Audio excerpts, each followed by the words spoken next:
Hello friends, మన యొక్క భూప్రపంచం అంతరిక్షంలో నుంచి చూస్తే ఎంత సుందరంగా కనిపిస్తుందో, ప్రజెంట్ ఇప్పుడు జరుగుతున్న మార్పులు కూడా అంతే విచిత్రంగా అనిపిస్తుంది. ఎందుకంటే నార్త్ అండ్ సౌత్ పోల్ యొక్క లాటిట్యూడ్ అండ్ లాంగిట్యూడ్స్ ప్రజెంట్ గమనిస్తే అవి లిటరలీ చేంజ్ అయ్యాయని అయితే మన ఈ ప్రపంచానికి సంబంధించిన IUGS international union of geological sciences వారు చెప్పడం అయితే జరిగింది. మన యొక్క గ్యాజెట్స్లో గమనిస్తే నార్త్ పోల్ అనేది ఎగ్జాక్ట్ నార్త్ పోల్గా లేదు. ప్రజెంట్ అదైతే కొద్దిగా ఈ గ్రీన్లాండ్కి సంబంధించిన ఈ యొక్క దేశానికి కొద్దిగా వాలినట్టు, ఇన్ ద సెన్స్ చేంజ్ అయినట్టు అయితే కనిపిస్తుంది. దీనికి ఎందుకు ఇలా మార్పులు జరుగుతున్నాయి అంటే 2024 to 25 గమనిస్తే లిటరలీ ఒక లాటిట్యూడ్ అండ్ లాంగిట్యూడ్ అనేది కంప్లీట్గా చేంజ్ అయ్యాయి.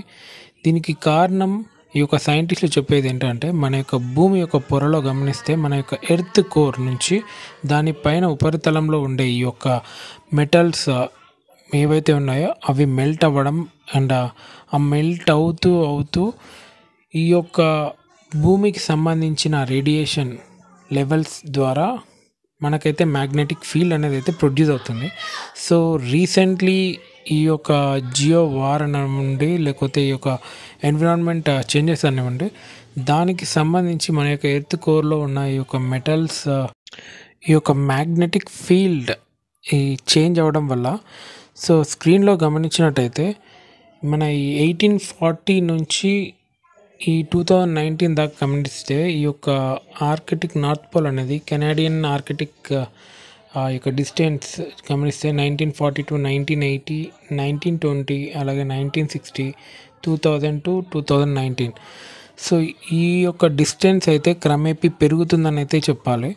సో దీనికి అనుగుణంగానే ఇప్పుడున్న మల్టీనేషనల్ కంపెనీస్ వాటి యొక్క గ్యాడ్జెట్స్లో ఈ యొక్క నార్త్ పోల్ డైరెక్షన్ అయితే చేంజ్ చేస్తున్నారు. సో అలాగే ఈ యొక్క సైంటిస్టులు చెప్పేది ఏంటంటే, మన యొక్క భూప్రపంచంలో ఉన్న వనరులు ఏవైతే ఈ యొక్క ఎర్త్ కోర్ సంబంధించిన మెటల్స్ అన్నీ కూడా తగ్గిపోవడం వల్ల మన యొక్క మ్యాగ్నెటిక్ ఫీల్డ్లో డిఫ్లెక్షన్స్ అయితే ఏర్పడుతున్నాయి. దీనివల్ల మన యొక్క జియోలాజికల్ స్ట్రక్చర్లోనే కాదు, కంప్లీట్ ప్రపంచంలోనే ఈ యొక్క ఎన్విరాన్మెంట్ అనేది చాలా మార్పులు అనేది కనపడుతుంది. సో మీరు దీనికి అనుగుణంగా ఏమనుకుంటున్నారు అనేది కామెంట్స్లో తెలియచేయండి. అలాగే నా ఛానల్ని సబ్స్క్రైబ్ చేసుకోండి. Thank you.